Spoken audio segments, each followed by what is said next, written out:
Today's learning goal is to calculate power. Calculate power. So let's take a look at this formula for power. Power in physics is the rate at which work is done. So it's very easy to calculate power. All we need to do is take the work done by a force and divide it by the amount of time that it takes to do that work. And this will give us the power. Power has units of watts. This is something that we should be very careful with because the symbol for watts, the abbreviated symbol, is a capital W, but also, right, notice we're using already a capital W for work. So this could get pretty confusing. We're going to have to keep track in our minds of whether the W that we write down, if we mean work or if we mean watts, the unit of power. And this is something that could potentially cause some confusion. Probably they should have picked different letters for this, but unfortunately they didn't, and this is what we're stuck with.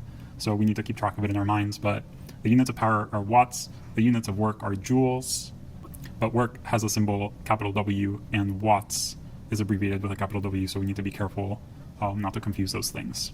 Okay, but let's take a look at an example. So this example tells us a winch. So a winch is like a motor. A winch does 380 joules of work to lift a basket over a time interval of 15 seconds. What is the power output of the winch? Let's draw a little picture to see what's going on here. So we've got this motor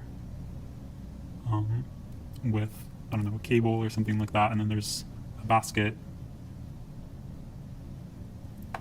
and this winch, it has this cable wrapped around it, and the winch will spin around and it'll lift the basket up. So the problem is telling us that the winch is doing 380 joules of work to lift the basket, so the work done by the winch is going to be 380 joules. And then it does this work over a time interval of 15 seconds. So we know that the time is going to be 15 seconds. And we want to know, what is the power output of the winch? So power is what we're looking for. So we are going to pick the formula that has these three symbols in it. So take a look, right, it's the formula that we just introduced. Power is work over time, and we'll put these symbols into the formula and we'll see what what the power is.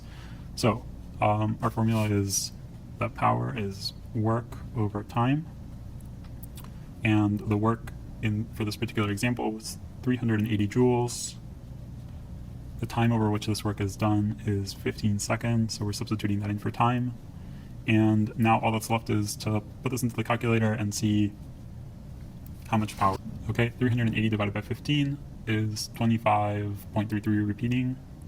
So our answer is around 25 watts. Okay, so just be careful, this W is not the same as that W. This W is work, this W is watts. If you want, it might not hurt to write out the full word watts. All right, great job.